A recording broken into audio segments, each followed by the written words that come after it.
Turns out that after reviewing my family recipe for fudge, it's actually largely the same, which I did not realize. I thought mine was like a normal traditional one. So we decided not to do that. But today, we are making the ultimate Halloween candy, the one that everyone doesn't like, because they've only had the shit ones that were all made in 1950s and they just keep selling over and over again. Yeah, we're making candy corn, but we're making good candy corn. You should enjoy this one. So, like I said, we are doing candy corn today. I have cheated and done a little bit of the work ahead of time. Let me grab the recipe so that I actually have the values. So, in a food processor bowl, I've already got 4.5 ounces of powdered sugar. Yes, weigh it, damn it. 0.5 ounces of dry milk, or you could use malted milk powder. It gives you a different flavor, but I kind of like it. It also turns out different, so. And a 1/4 of an ounce of kosher salt. So, nice and easy. Lock it all down, and we are going to process it until it's homogeneous, and until... Lock on, you little bugger. Until basically the little clumps of dry milk powder just sort of vanish into everything else.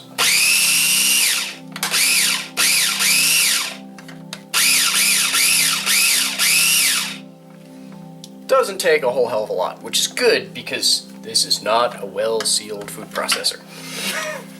So, we're basically done with this part now for a little bit.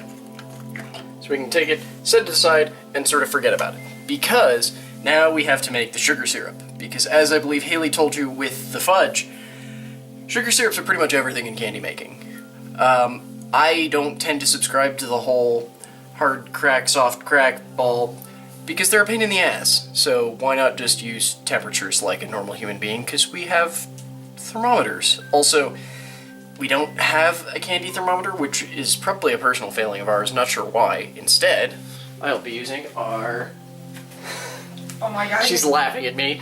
Our handy dandy, I forgot the name. Infrared, that was it. Infrared thermometer, which I know you can't see. Actually, you can sort of see. There's a laser that reads the temperature for us. You know what that thing's also good for? Messing with dogs, which is why the dogs have their collars off, so you can't hear them running around. Oh, there. I'm accidentally using it right now. So, yeah. So I'll bring you right over there. So, here we have 3.5 ounces of granulated sugar, waiting for 3.75 ounces of corn syrup. You could also use honey, but it tends to give you a candy corn that doesn't dry out, which doesn't sound bad, but it makes them harder to transport, and we have to take these to Vegas, so that would be bad. And 1.5 ounces of water. So, basically, we just empty all of this in here, and then turn on the heat.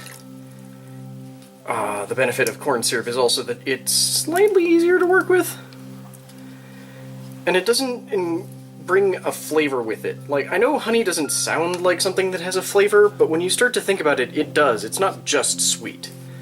Especially if you're getting any sort of, like, local honey that legitimately draws from one specific flower, then you're going to get very specific flavors. So, we are going to heat this at medium heat for basically 4 minutes. And here's the cheating thing. So with a lot of candy, the big thing that you have to worry about is that as this syrup boils, it's going to create a little bubble that will throw sugar around to the sides of the pan. Those sugars will be crystallized and can cause some weird issues. Namely that your entire sugar syrup will turn into an awful crystallized lump, and then you have to do all of this again, which is a pain in the ass. So, we're going to cover it. Because if your lid is actually tight to the pan properly the way it should be, then the steam that's being released from the water will still mostly escape, but a little bit of it will catch on the sides of the lid, pour down on the sides of your pan and start dissolving those crystals, and reincorporate the sugar in so you have way less of an issue with recrystallization. And now we're gonna wait for about 4 minutes. See y'all in 4 minutes? Sure, let's go with that. So, as you can see, nice and boiling away, has been for probably 3 of our 4 minutes. Trying not to get too close because it is quite hot. So at this point, we get to start actually working with it again. So, take off the lid, open it away from you just in case of any steam, and take 4 ounces of butter, or you can cheat and just use a stick, and add it right to this monstrosity.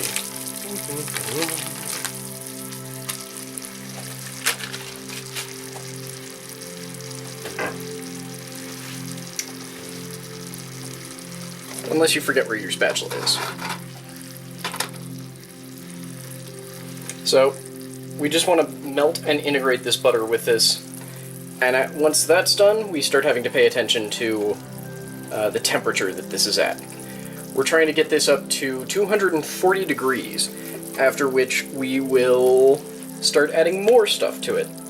Right now, it's a little low. So here's the one thing, is that if you hit the bottom of the pan, you get a different reading. So, as you can see, this is actually right around 232. So, this is basically going to be ready as soon as we have this butter melted in it. Unfortunately, the thing is that adding this butter, even though we had this at room temperature, is going to drop the temperature. So, we'll have to check again once we've got all of the butter nice and melted. Do you remember what 240 is? Like, is that hard? That's softball, right? Okay. I believe that's softball, but I'm not 100% sure. And I think Haley described the differences between all of the different, like, hardball, crack, those things, which are basically that you take a little bit of your sugar syrup, drop it into cold water, and see what it creates as it cools. 40 is the beginning of softball. Softball, yeah. Which sort of makes sense for what you actually want candy corn to be, not that, like, dried out crap. So the only flavor that we're really going to be adding to this is going to be vanilla. So these won't be quite as flavorful as some of the ones that I've made before when I did with, like, malted milk powder and... Okay. And, honey. But this will be a much more simple flavor. This will be a thing that you don't need to, like, check and see if someone's going to be okay with it ahead of time. So, yeah, after adding that butter, we're down to, like, 212-ish, so this might take a little bit. So, we'll come back as soon as we've got this up to a good temperature. So, at this point, we've basically got a weird thing where this side down here, because it's closer to the center of the heating coil, is a little bit over temp, and this side over here that's farther away is a little bit under temp. So we're just going to mix it a bit, and then we're going to cheat. So at this point, we would mix everything together, theoretically, in this pot. However, we need to remove it from the heat. So I'm just going to put it straight into this pointedly treated Pyrex bowl, not just a random-ass glass bowl, or else you will have thermal shock and it will explode. This is not a joke. So, in this bowl, we have our dry ingredients. Turn off the heat real quick. And now a little bit of vanilla. Specifically, this is, there we go, about half a teaspoon. That's actually a little bit more than a half teaspoon, but I'm okay with that. So now we just mix this together until it forms sort of a dough. Because of the vanilla, this will have a bit of a brown tinge to it, and because of the butter, it will have a bit of a yellow tinge to it, but we're going to be okay with that. Because you don't want it to be that perfect, awful, pure white, because nothing is actually that color. Let's face it. So this does mean that the top of your candy corns won't look quite perfect, but screw it, who cares? So, we need to once this is fully mixed in, because you can still see little bits and grains there, which they won't completely go away, but we want to try and get out as many of them as we can. We need to then cool this for 10 to 15 minutes, basically until we can work it with our hands, and once it stops looking quite so liquid, basically. Once it starts to set up a little bit, and becomes sort of like if you've ever worked with a fondant, it'll become very similar to a fondant, and be relatively loose, but still workable. But yeah, we've got about 10-15 minutes to kill now while we wait for this to cool down. See you then. There we go. Hello all! So, now we have our nice little sugar dough. Yeah, I know it doesn't look like a hell of a lot. So, we're going to divide this into 3 pieces, and we're going to start coloring them. So, let's get on with that.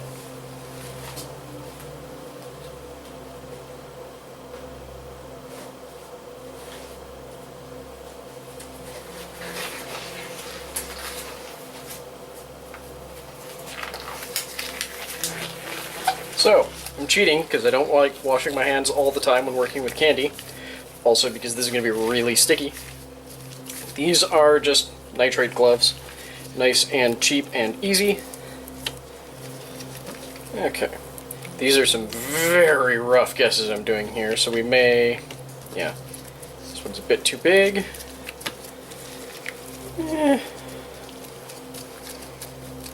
Yeah, that's about right. Okay. So, this one, I'm going to color yellow, because yellow is the easiest one to do. For you see, I don't have gel colors. We're doing this with food coloring. The, like, liquid stuff. So this is yellow. We won't need a ton of yellow. It's about 2 drops-ish. That was actually a little bit closer to 6, but we'll see. Just because this already has sort of a yellow tint to it. So, trick is, fold it in, and then start working. This is the other reason why you want gloves for this. If you're doing this with, like, gel colors, the gel colors will 100% stain your hands if you don't have gloves. I would tend to recommend gel colors because they're just better, but if you don't have them, food coloring is almost always a good alternative. The one issue is that this will increase the water, which is why my hands are so slick now. However, that's actually already looking downright good. Yeah, that is pretty good for our first color. So now, I'm going to go swap gloves.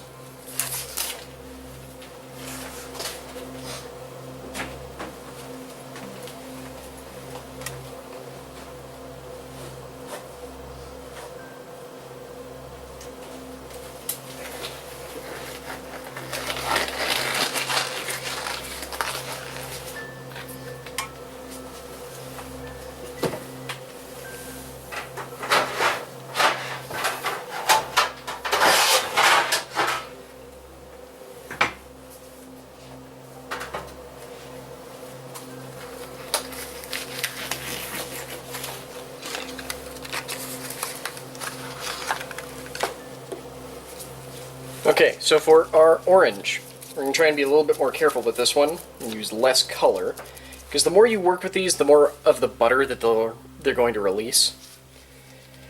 So I think we're going to do about, here's 1, 2 drops of yellow, probably about the same of red, since again, not gel colors, so we'd have to like manually mix our colors.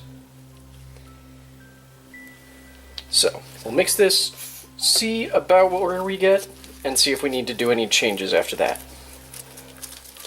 The one thing I'll say is if you're getting these like feeling too greasy or too oily, you can always add more powdered sugar. Because I've already added some powdered sugar to these just to make it a little bit easier to work with. But try not to add too much or else you'll get a weird, it won't be weird, but you'll change the texture on it. That actually looks pretty decent considering we're trying to go for a much stronger orange. Yeah. So, I think I'm basically going to powder these with a little bit of extra powdered sugar just to try and wick off some of this extra moisture. And then we're going to start making our candy corn. It's pretty much that easy. So, be back in just a second.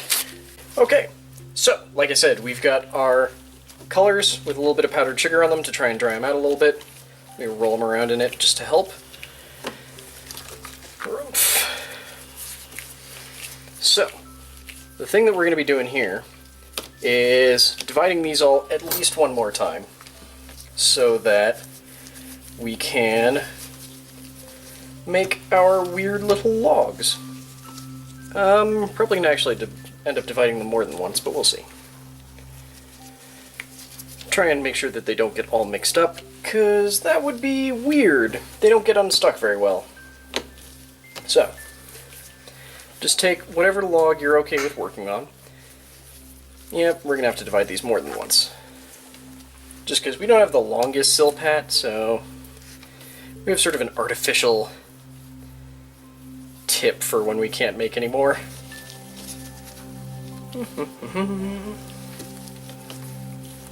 And maybe don't do it the way I just did, so that you have to roll past your own hand, or your own former work, because it makes it way harder. Do you want the pan so you can put the extra stuff on it? I've got space. So, match these up. You can tell I can't actually remember what order normal candy corn are in, because I'm just doing this at random. I know white is on one end. That's all I'm remembering. I feel like yellow's in the center, though. It just occurred to me as I was doing that, like, this is probably really wrong, isn't it? So yeah, if I were smart, I would have moved these two up here, but no, I'm not smart, so... No. Orange. Orange is in the middle? Yep. Yellow's on the bottom, orange is in the middle, white's on top. I am not entirely wrong. That's amazing. So, I'm going to make some space on our silpat so that I can grab the edges here. And everything I'm doing here you can do with parchment, just so you're aware. Try and push them together a little bit. That's a little bit too far on that side, but not too bad in general. We've definitely done it so that yellow or white will make a better bottom, though. So now we pull around to the other side and push in with this edge of the silpat. So again, this side is going to have the issue that we fucked it up with too much white on the wide side, but this is pretty much it. Because we're using a silpat, I do not want to use a good sharp knife. Use a bench scrape. Because is our bench scrape in there? I thought they were all in knife kits, and I didn't want to get one out. Use that or you can Oh, yeah. The other ways, we're not obviously advertising anything. Too much shit in that drawer. So it's actually really, really easy. I'm going to divide right here just so that there's a good point. And just start cutting down. Some of these are going to be a little bit wider, some of them won't, but it's going to be okay. So the reason why we do that press from the other side is so that we get the pointed tip on there so we don't have to do any weird cutting angles. Then we'll take these ones that we've already finished, which will not want to come off, especially if you're starting in the middle like a stupid like me. This is going to be our precious little weird idiot one, but pick them up, set them on your tray, and we're going to set these somewhere out of the way so they can dry for at least an hour. God, I hope I didn't just spill stuff for our next recipe. Or, if you're really lazy, you can actually just eat these right now, because they're... Hello, camera. You're way farther away than I thought you were. They're actually pretty good. They're a little bit mushy, but that'll get fixed as they dry out more.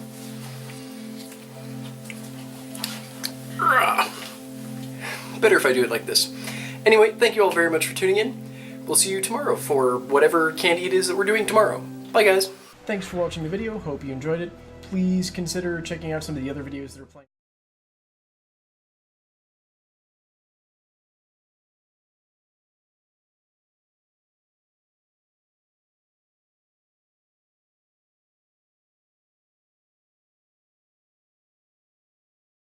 So, as you all may or may not know, we will not be streaming for the next couple of days. At least not in our normal way. Because Haley and I are getting married, which means we're actually just leaving town. We're leaving on the 3rd, though we might still do an early morning stream on the 3rd. We get back on the 8th. We might stream on the 8th. Who knows? Probably not. And in the intervening time, there would be no streams. So instead, we're recording a whole bunch of cooking videos because of that whole Overwatch event that sort of ruined when we normally did cooking videos. So here's a bunch of them. Now, you're going to notice one key theme with them. They're all candy. Why are we making candy after Halloween? And I will tell you that right now. We are making candy after Halloween because we are making good candy. We don't want to show you how to make awesome candy so that you can give away to the little monsters that come knocking at your door. And for those of you who don't have little monsters knocking at your door, we don't want to tell you how to make good candy so that people who come over to your house for the explicit purpose of getting shit-faced can get shit-faced and eat your good candy. We're telling you how to make good candy so that you can make it for yourselves and the people you actually want to give good candy to. So, hopefully you'll enjoy that. First up is Haley with a old classic in her family, fudge. Hello, I know it's been a really long time since you guys have seen a cooking stream from us. So now that Halloween's over, we're going to do candy. So I'll be making something very simple. Recipes actually on the back of the Jet Puff marshmallow jar, marshmallow fluff jar. And the reason why I picked this specific recipe, my late grandfather on my dad's side used to make this all the time for Christmas. And so, while we're at the wedding, this will be the first time I think in 8 years that my dad has seen his mom. And I don't remember when Grandpa Carl passed away, but it was well, I think I was in elementary school, so maybe 2006. But anyway, it's been a really long time since they've seen each other, so I thought it would be really nice for me to bring kind of Grandpa Carl's fudge to the wedding. I thought it might be something everyone enjoys, and so we're going to do just a very simple version of this. So we're going to start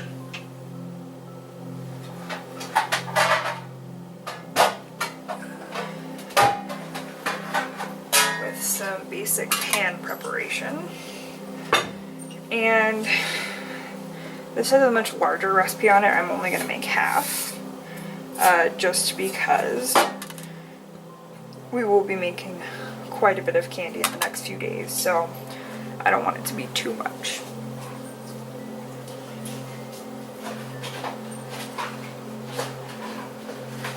So I'm going to start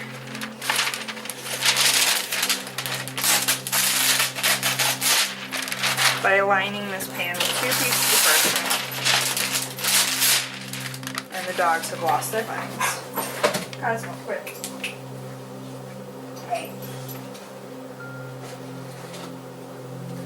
Of course, I start recording, they're like, playtime. So,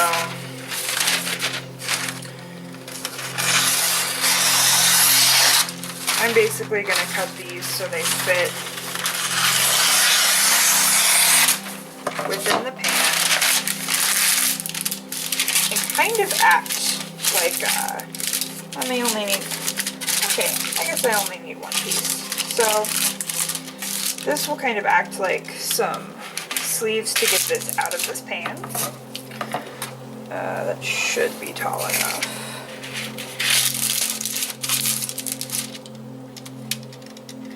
So basically what will happen, we will make the fudge, pour it in this pan, and then use the sides to get it out. Just am worried the side's a little bit short, so I'm going to put in a little extra parchment, just in case. So prepped pan, so we'll set that aside. I'm going to put a little pan in it, just in case.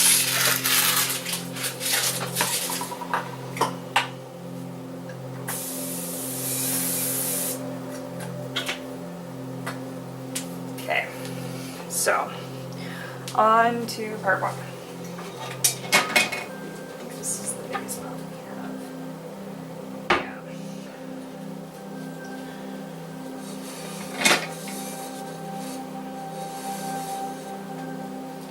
So, we're going to start with what's going to boil first.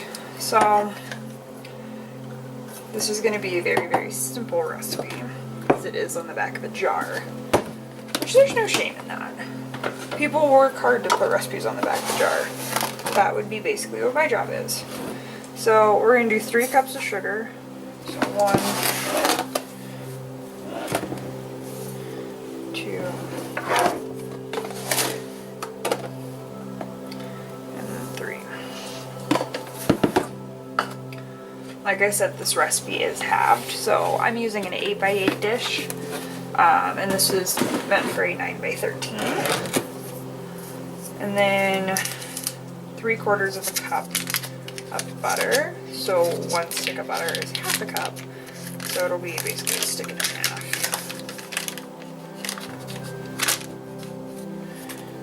So there's 1.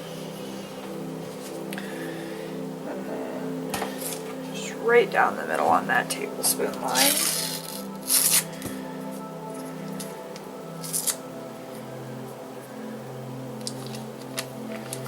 And this is salted butter, which I think will be good for this application, just because it's always nice when you have a little bit of salt in there. If you really want to control the amount of sodium that goes into this dish,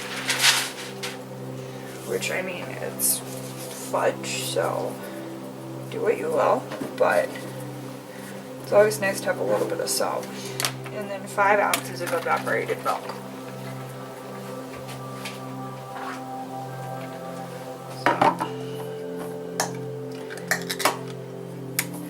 So I very luckily have a measuring cup that also measures ounces on the side, so that'll be a little under 2/3 of a cup.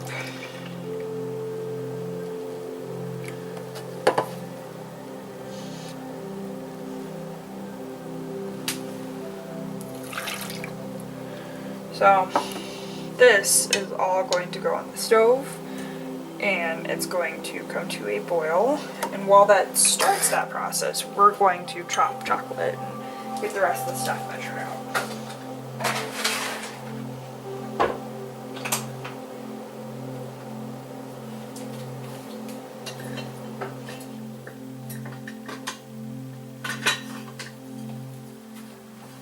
Alright, so I'll leave that alone for a little while. And then we're going to take 12 ounces. So each of these packages is 4 ounces, so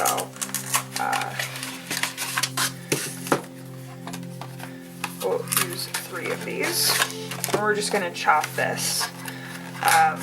Once the sugar comes up to its boil temperature, that will be pretty much how we melt this chocolate. So I'm going to probably go a little bit on the finer side for this chop, just to be safe. So, I'm only going to do them one at a time because chocolate is kind of a pain to chop.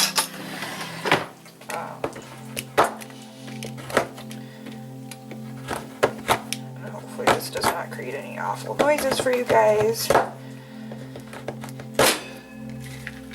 It might, however.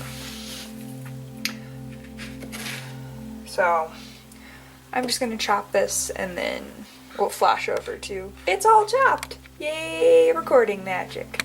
Okay, chocolate has been chopped. So, just a coarse chop, nothing crazy. So we're gonna go over to this mixture. Yes, you can see. So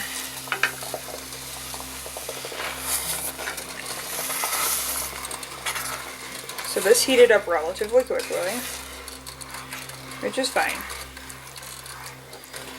I'm just going to give everything a stir, so that way the sugar starts to dissolve. That way we don't have any clumping at the bottom of the pot. Butter should continue to dissolve. Alright.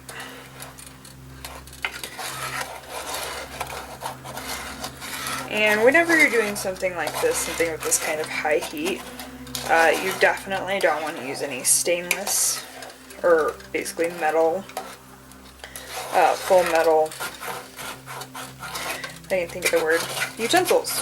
That's the one. Because it will kind of come back up the handle and it will be very, very hot. So we'll let that go for just a little bit longer.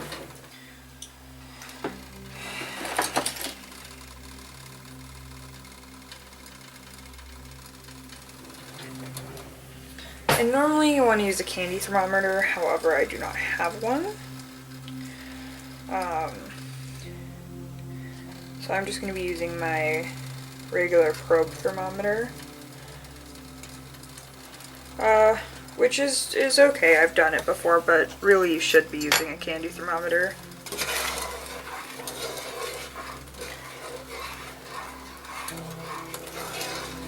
And you want this to reach 234, which is, I believe, part of the soft ball stage. So it's when things are fairly chewy, there's still some moisture in them. As you kind of go up and you boil more of the water out of the sugar concentration.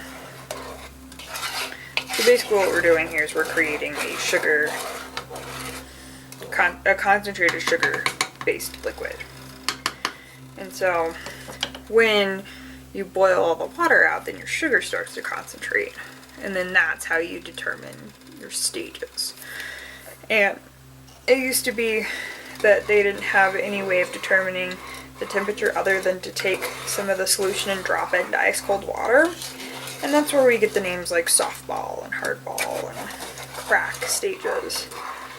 Is what would happen basically when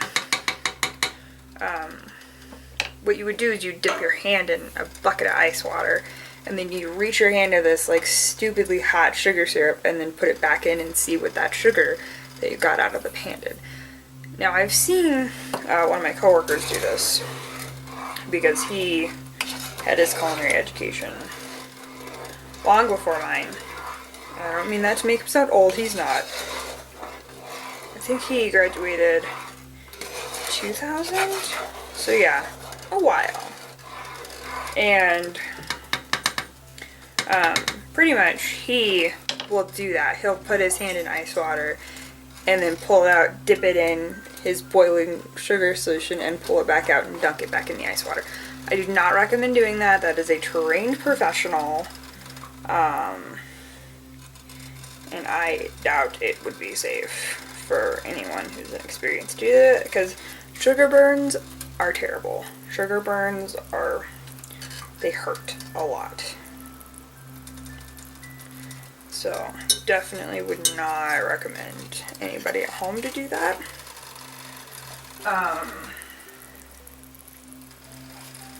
So pretty much once this has come to a boil and reached its temperature, then what we're going to do is we're going to add the chocolate and the marshmallow fluff and the vanilla, and then we're going to mix that and then we're going to pour it into our lined pan, and that will be that'll be our fudge. And you can add nuts if you want to. I just opted out of it.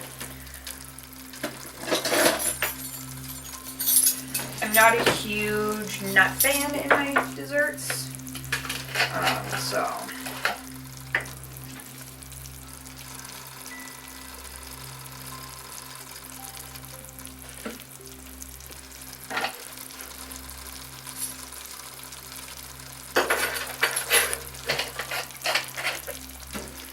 Alright, I was just measuring out my vanilla really quick to make sure that would be ready to go so it could be added in at the last moment.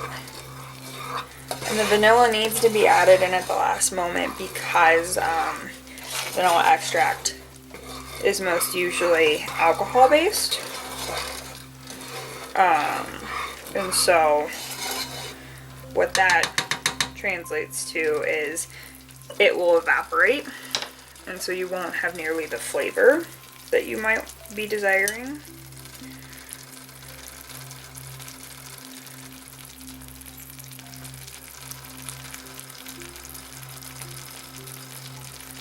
Alright, so you can see it's pretty much come to a full boil. Sugar solutions don't boil quite like water does, but this is a pretty rolling boil. So we're hanging out right about 215. So we have about another 15 or so degrees to go. So let that continue to cook. And you do want to do this so this is a smaller batch. If I was doing the full-size batch, the 9x13, this pot would not be big enough because sugar solutions will grow as they boil. And so the last thing you want to do is have your pot be too small, because that would be a horrific mess to try to clean up.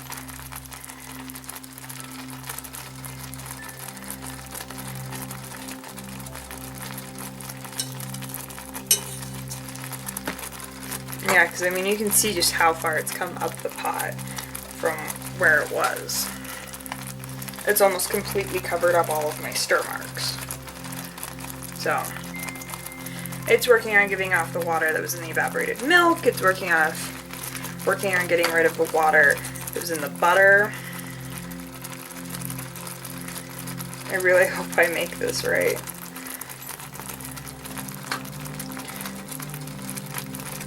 I know it'll be a little different, but still. Cosmo. You okay? Cosmo. Alright, baby? Are you coughing? I ask him like he can answer me.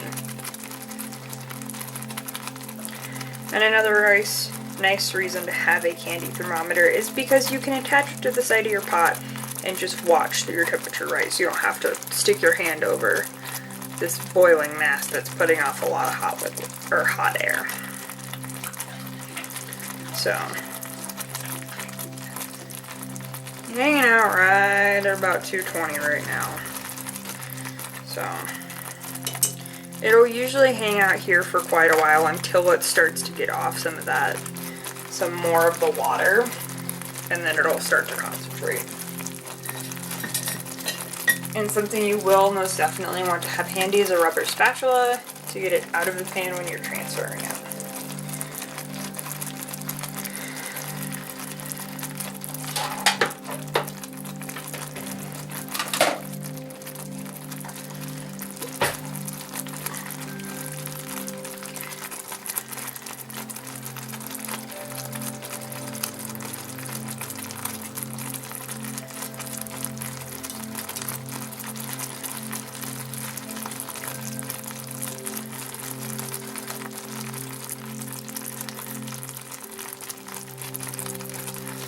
And this is the biggest part about candy making, is you're basically making a concentrated sugar syrup. So it's going to take a while, depending on what you're making. It is not a fast process by any stretch of the imagination. Like, absolutely zero.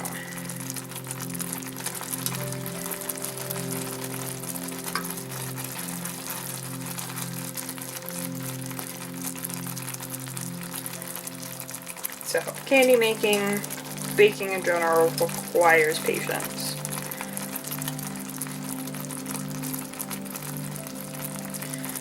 We're actually getting pretty close, so.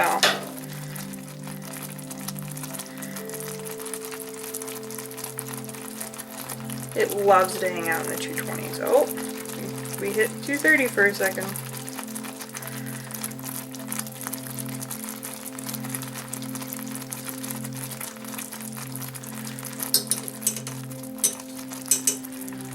And generally you don't need to stir it when it's doing this because it is kind of stirring itself. But I do like to just get in there and make sure there aren't any hot pockets. And I think I can get away with this recipe because of what it is. Now with a recipe that doesn't have so many other things like just sugar and water, you need to be a little more careful about stirring this up because you will create pockets.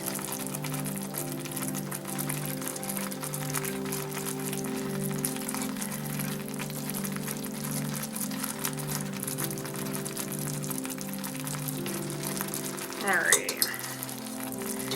So we are pretty much there. I'm going to turn the heat off.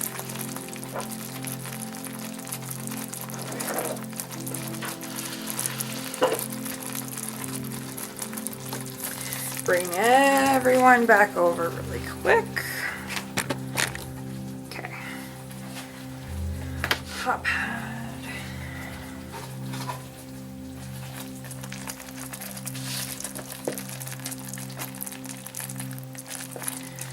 Syrup mixture. And then all of this chocolate will be going in.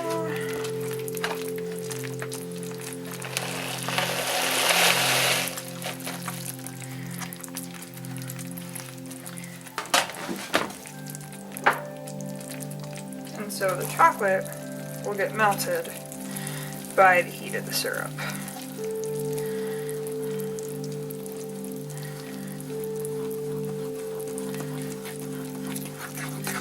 You can see that cooled it down very, very quickly.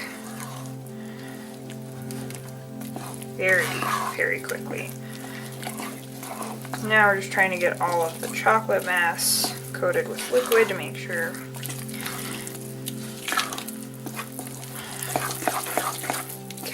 And now the marshmallow fluff. I probably should have had this ready sooner, but oh well.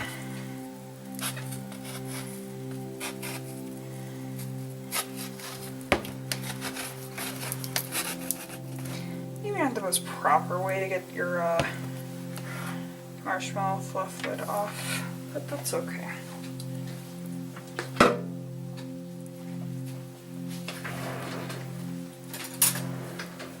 Also, I'm not measuring this, mostly because marshmallow fluff is a pain to measure, but it will be about half this jar.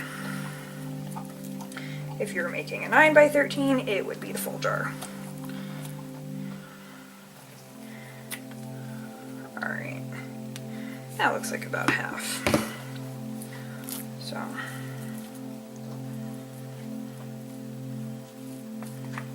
Get this all stirred in.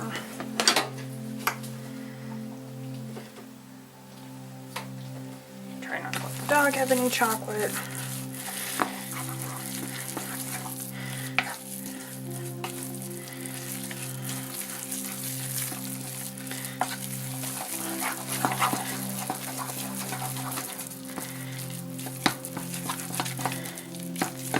I want this to be one homogeneous mixture.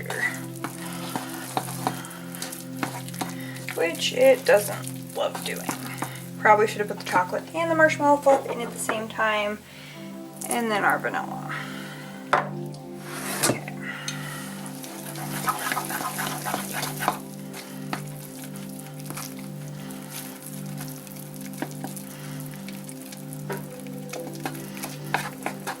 There it goes. It's working on it. And yes, I just had to switch arms.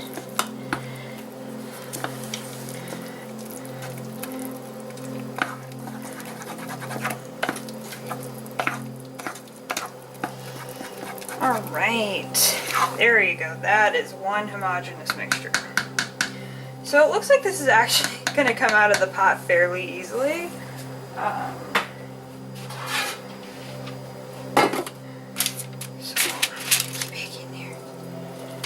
Whoa, okay. Yeah, that came out literally in one fell swoop. Alright. And there's some darker chocolate parts.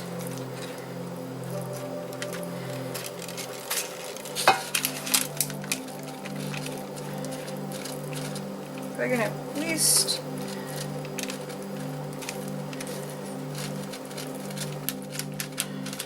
Alright, that is gonna have to be good enough. I do want to try to flatten this out at least a little bit.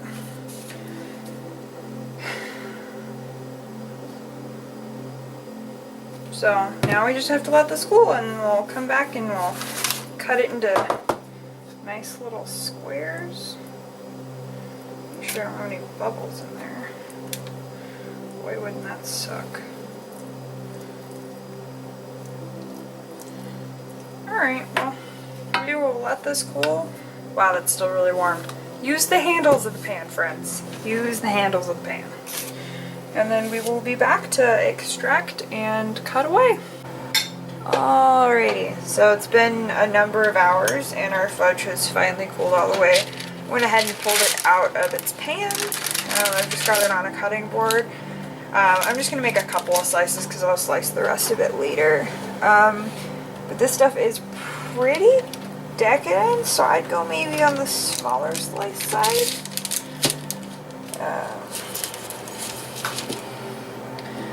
So yeah, I would just squares. And because of the parchment, some of these squares will look a little bit funny, but that's okay. And this is a softer fudge. But God, it just smells like chocolate. I've already been nibbling at the very edges, so I'm not going to eat a ton more. I want this little corner right here. No. Okay. Okay. So, this has been our easy to do fantasy fudge demonstration. So if you don't want to break it out, or if you just feel like something a little bit simpler, this is a fantastic option. So thank you all again for joining, and we will see you next time. I'm just kidding. Steven's gonna... Well, next time is tomorrow, which is real fudge. Yeah, real fudge. Thanks for... Hello all. So I'm here to interject with some regular food. Or not candy as most people know it. And so, quick disclaimer. I will be making some of our Blue Apron meals, and absolutely nowhere we sponsor Blue Apron. We just happen to listen to a lot of podcasts that are, and so we finally took them up on their offers of whatever they were to get you to buy Blue Apron. And so we did it, and it's actually been really great. I know it's a little ironic, 2 chefs are using Blue Apron, but we're human, we work, we have really long work days. Well, this one does. I just have a commute that's an hour and a half, so it turns into a long day. Yeah, basically it's a long work day. So, it's actually really nice to have these meals, and so we're gonna do, I believe, 1 or 2 meals, and so you guys can kind of get an idea of what you get in a Blue Apron box. This could basically be unboxing a Blue Apron box, but we're not sponsored, so... And we already unboxed it. Well, yes, we unboxed it, but unfridged. I don't know. It's all just in our fridge, so we'll pull it out of our fridge. You can see kind of how everything comes, the cards, how they're set up. It's actually really nice, even just to have the ideas. You know, like, I'll probably take some of our meals that we've done already and maybe later go buy groceries and just have them ready, because it's just nice to have something concrete, not have to think about dinner. For us, that's the biggest thing, is thinking about something to eat. It's not actually, doing the cooking or anything. It's literally just coming up with the idea. So that's why we like Blue Apron. Again, not sponsored, but we listen to a lot of podcasts that are. So we took them up on their offer. And now you guys get to see kind of what that's like. So, a couple of not candy episodes coming your way.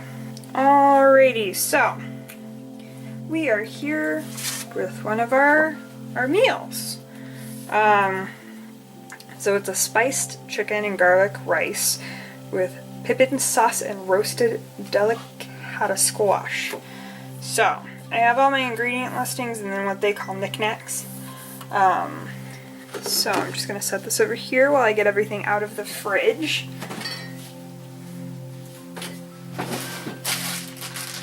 So we have the chicken. And then I'm just going to pull this whole drawer out. Because this is just the drawer we keep everything in. So we need parsley, squash, long grain white rice, a lime.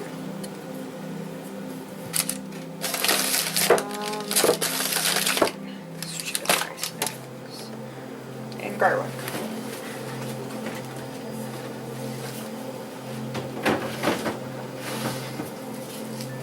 Okay.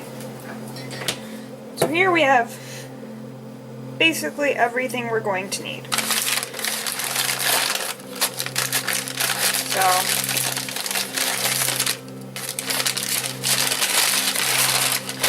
pull everything out of the neck space.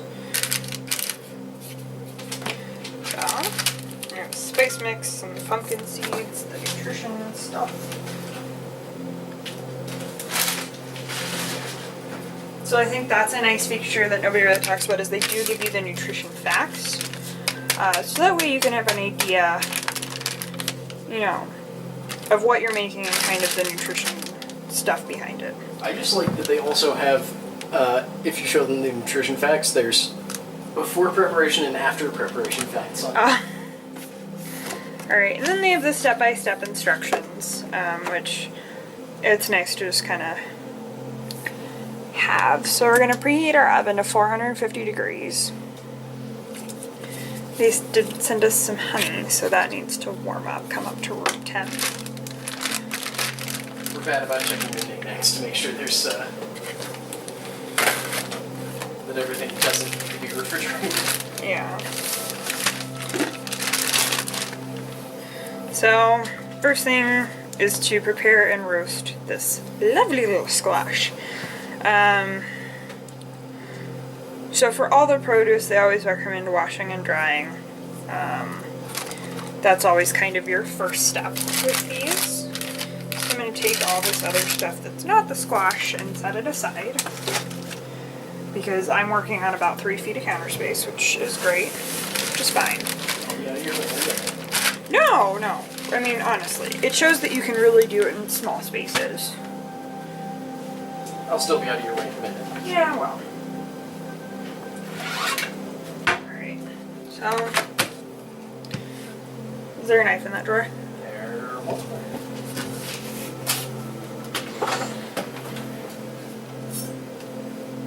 Thank you.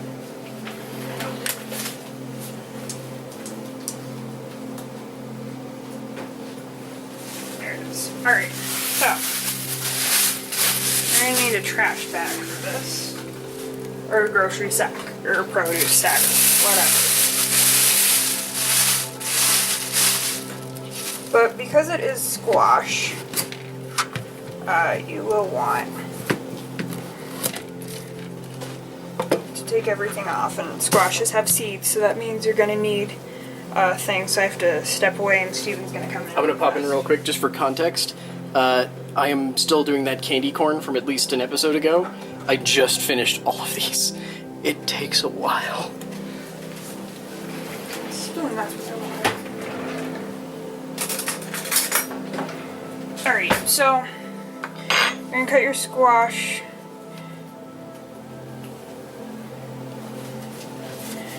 So, and this one you do not need to peel. Its peel is edible. Some squashes it's generally better, like butternut, but... So, God, it smells like pumpkin. I think that's just because that's the squash most of us have experience with. A lot of squashes tend to smell like pumpkin, yeah. Watch out, need a little bit of noise real quick.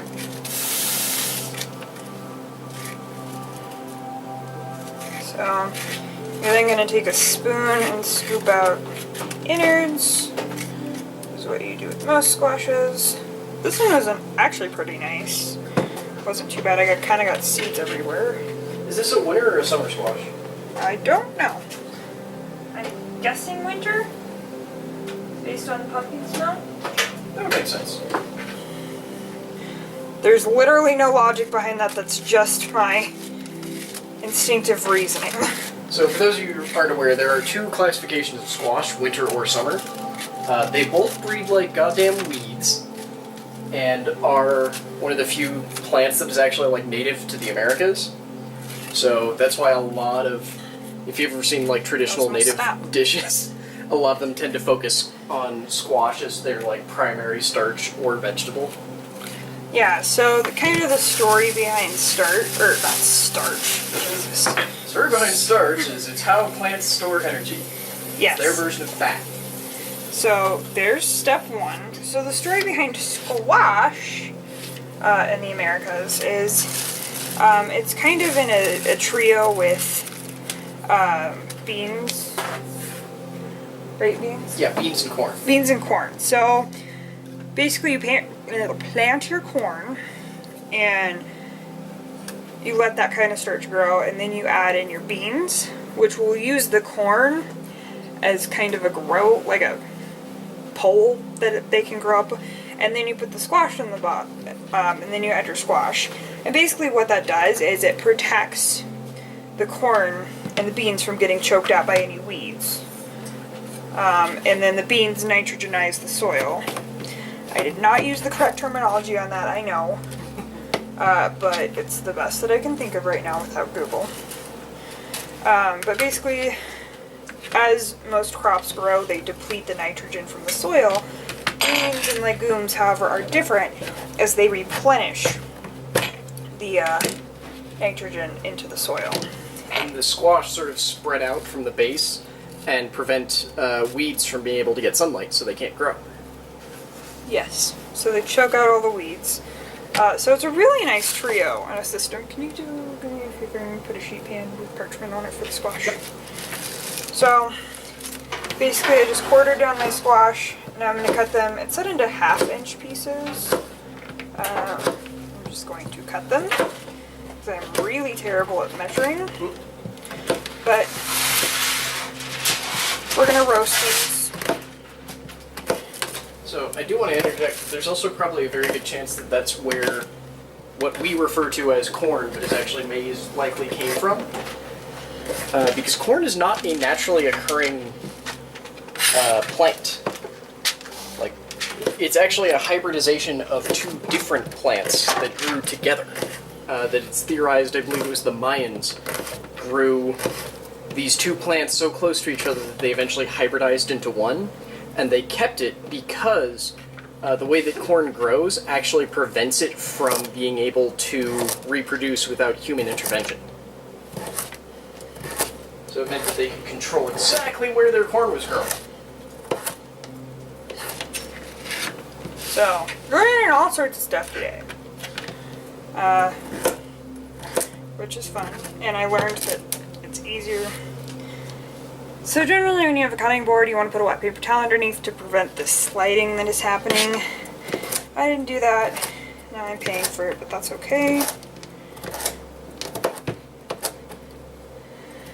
Because I want to get this squash just done. Hey Steven, do you need this tiny bowl? Probably not. Okay. What do you mean tiny bowl? No, I do not. Okay. There's a bowl that's sitting on this pan.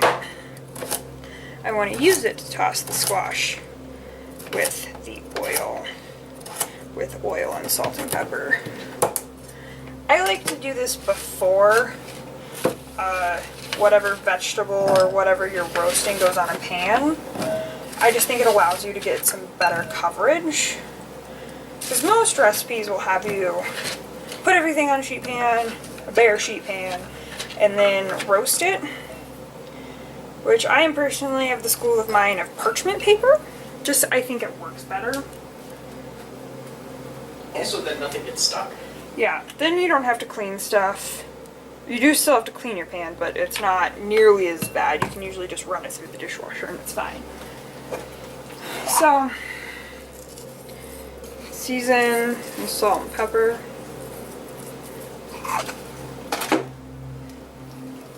Put some olive oil in there.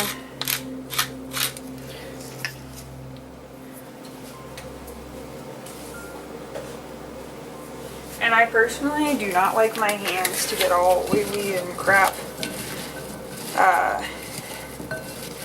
Because in the kitchen, honest to God, you wash your hands so often that they dry out really bad. And living here in Colorado, where it's already pretty damn dry, Just makes me want to do it even less. And I'm going to put some garlic powder, actually some onion powder on this. Because I like to do either a little garlic or a little onion powder. That was incredibly impressive. I just think it adds some nice flavor and a little bit more depth of flavor. So, a little bit more. So, there's our squash, all coated, seasoned. I'm going to put it on the sheet pan behind the camera and then bring this over.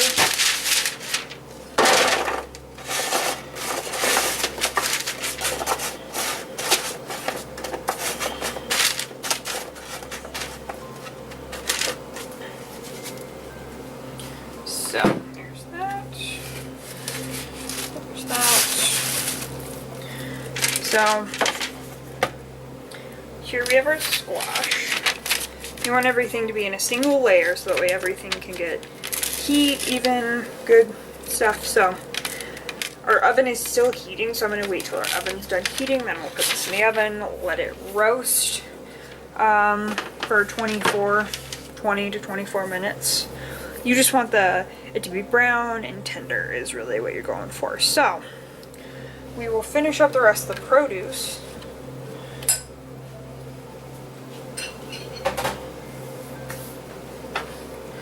So there's really not a ton with the rest of this.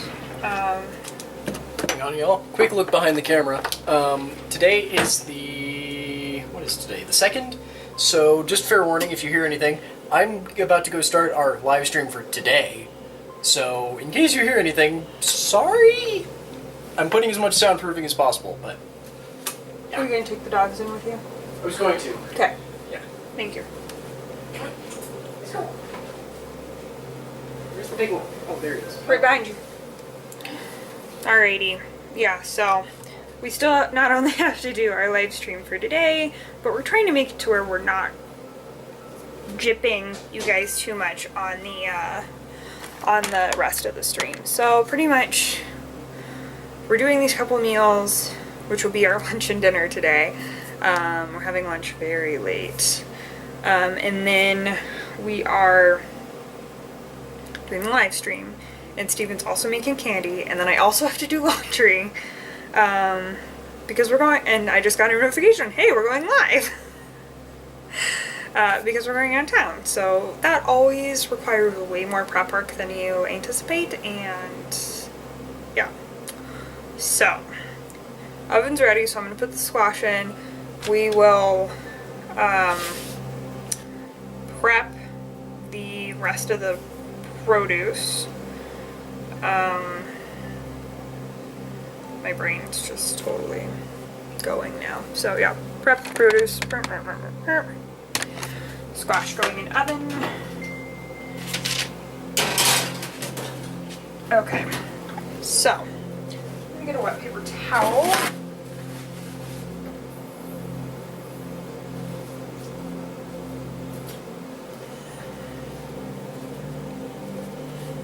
Okay.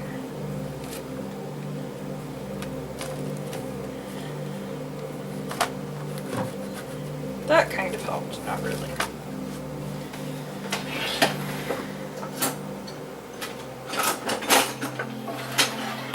So the other alternative to the, oh, I should set a timer. Set a timer for 19 minutes. So the other alternative is a piece of cabinet lining. So yeah, that's the best one. I like this way more. I also probably could have gotten a bigger paper towel and it would work just fine. Alright, so 2 cloves of garlic, which is over here.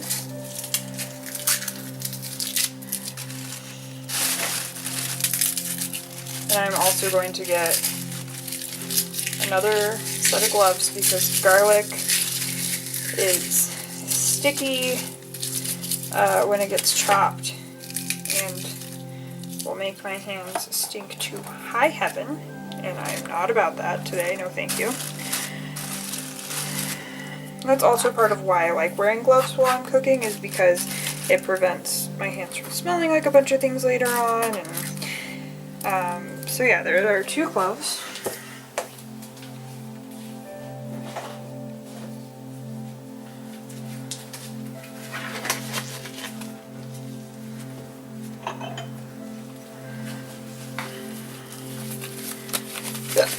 Excuse me. Alright, so to smash the garlic clove and get it out of its paper, use that little trick. There's that.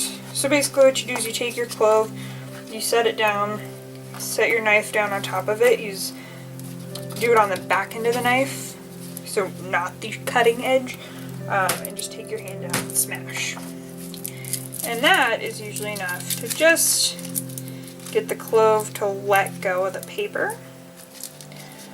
Sometimes it's a little less willing than others. Sometimes you really have to smash it. So, since you're going to chop this, it's not all important that you keep the thing intact. I cut off the end where it was attached, just because I don't really want. Can you hear that? That's from touching the garlic. Garlic is insanely sticky. Part of why I don't like to cut it without using gloves. So, peel, roughly chop. Okay.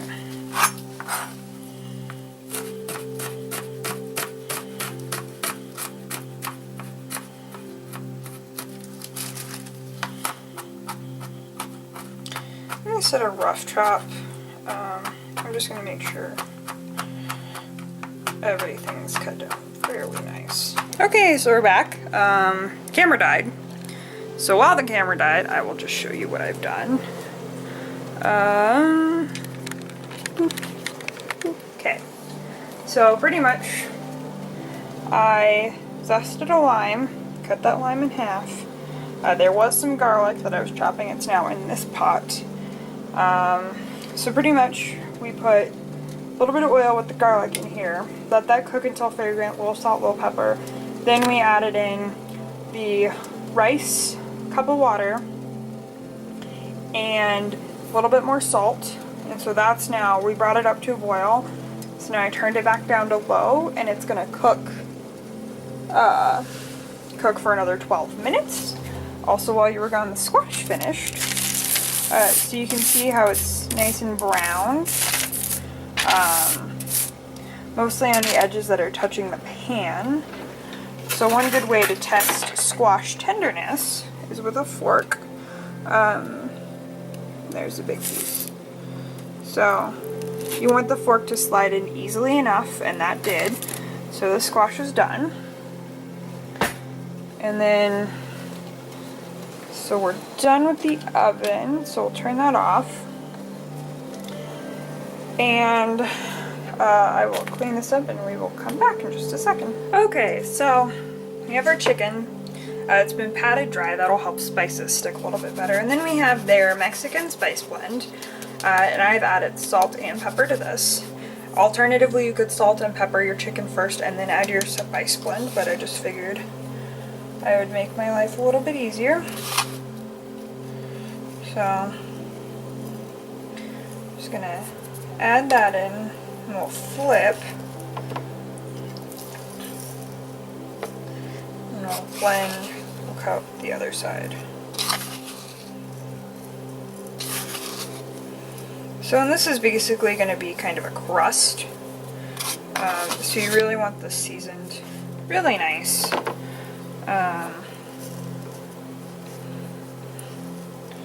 So you'll have a lot of spice that does fall off, and that's okay. That's kind of what it does. The spice that'll stick will be what wants to stick, and what doesn't won't.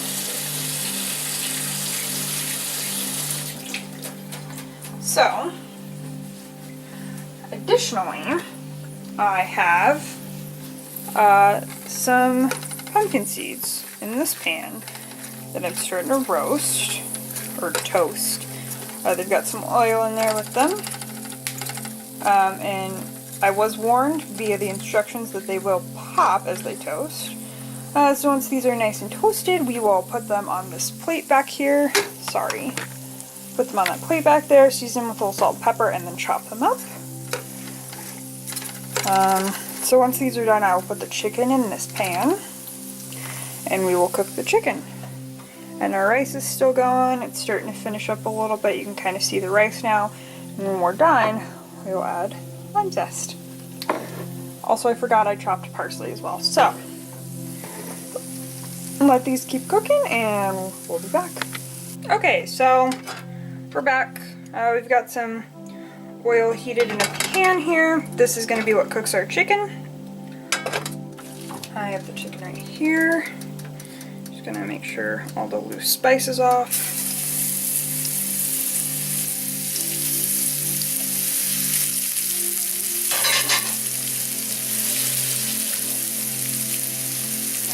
Timer for our rice just went off. Just gonna make sure that oil gets in there. Alright, so that's gonna cook a couple minutes each side.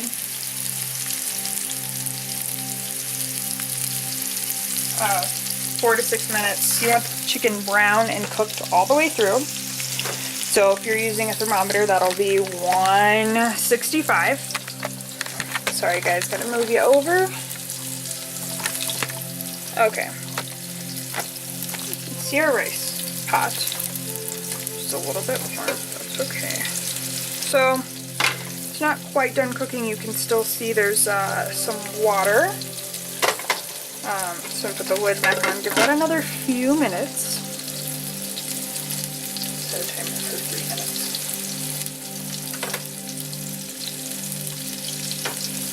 And then for the chicken, we're just going to leave it the hell alone is your best idea. So.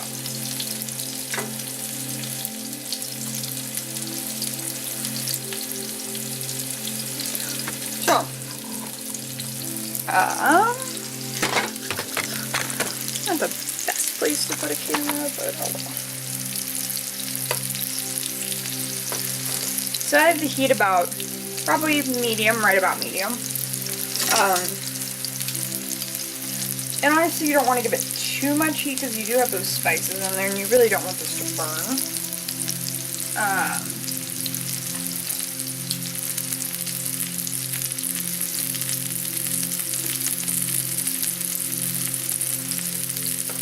So I'm going to slightly move the handle of this pan. And we're going to go ahead and chop the pumpkin seeds, or pepitas, that we just roasted. I'll teach the guys up just a touch. Okay, you can see that there. And then take these off the plate they were on. And then just give these kind of a rough chop. It won't take too much effort. Also be careful as they will go flying.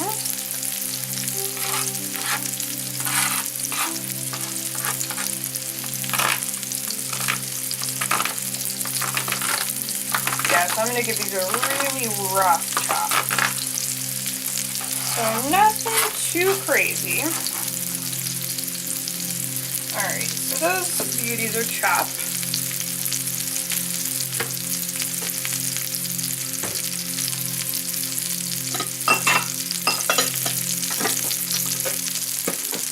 And then these are actually going to go in our sauce that we're going to make for this dish. So I'm going to just transfer these to a bowl really quick. They're out of the way. There's that. I think our chicken is ready to flip.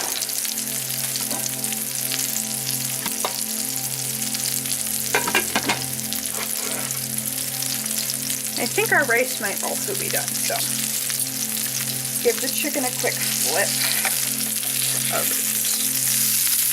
Alright, so you can see it's nice and brown.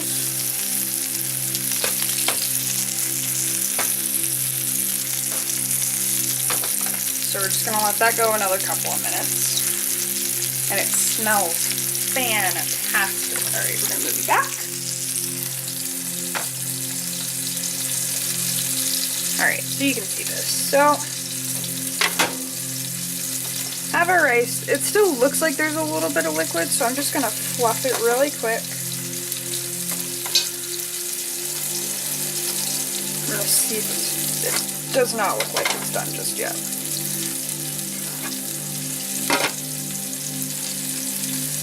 Nope, it's still hard. Yeah. But it tastes good. It is still just hard, which is unfortunate. So, while our chicken cooks, let's go ahead and make the sauce. Moving back over. Grab. Let me keep the chicken going. So, alternatively,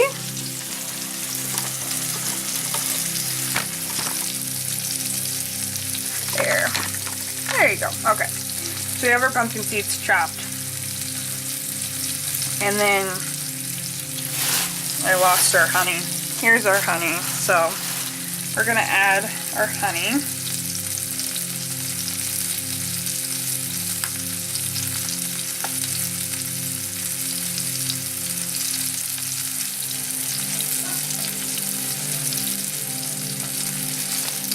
And then lime juice. Nice thing about limes is they don't have seeds, so you don't have to worry about that. So we're going to use a full lime's worth of juice. So just squeeze that right in there. Okay. And then half of this parsley that I chopped up earlier, so we'll just take some of that. Some of it's going to stick to my fingers. That's okay.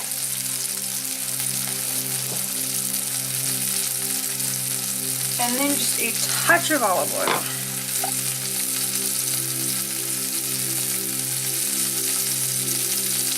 Okay.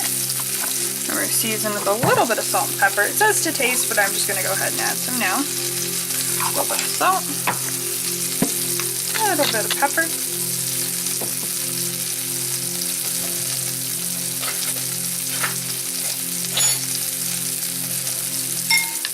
And we'll just stir this all together.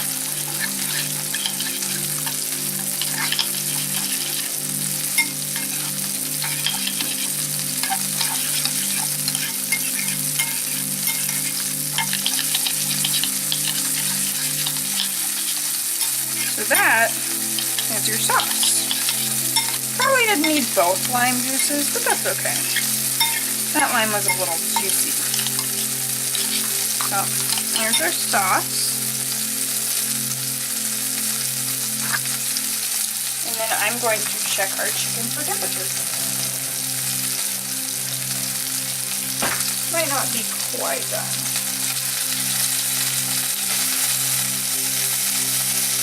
Angry chicken.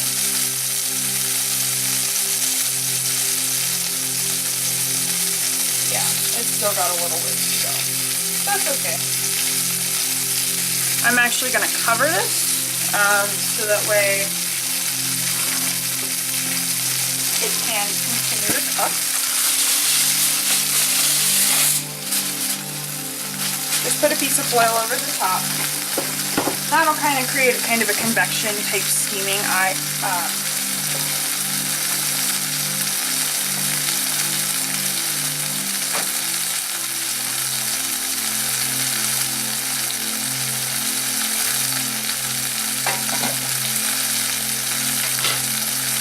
still just needs a little while. I just checked the rice.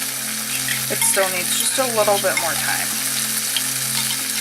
And so this recipe says to combine the squash and the rice. I'm just going to plate them separately. But you can do this however you wish. Yeah, that rice just isn't quite cooking all the way.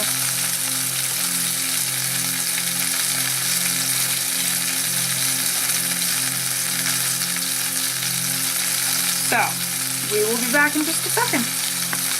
Alrighty friends, welcome back. Again, the camera had to charge. So, what we have is our finished product. So I took the squash, mixed it with the rice, there's a little bit of lime zest in there. Took the chicken, just sliced it, topped it with our sauce of pumpkin seeds and parsley and honey and a lime juice. And top the whole thing with parsley. You don't really have to do that, but it's kind of nice. So yeah, divided this, or mixed in the squash, divided between each plate. So here are our finished meals. So overall, not too bad. Sorry about all of the having to change between stuff, but we got it done. So we're gonna eat lunch, and the camera's gonna charge, and then we'll be back on another episode with some more cooking or candy making, or oh my gosh, there's just so much food stuff. Alright, see everybody next time. Bye! Thanks for watching the video, hope you enjoyed it. Please consider checking out some of the other videos that are playing alongside this one, and maybe think about checking us out on Twitter, Facebook, or Twitch. We're still running a 365-day streaming challenge, and maybe consider supporting us over on Twitch or on Patreon if you really like we did, and if you want to get access to some of our other stuff like the Derpy Puppy feed or our Patreon-only stuff. Either way, thanks y'all.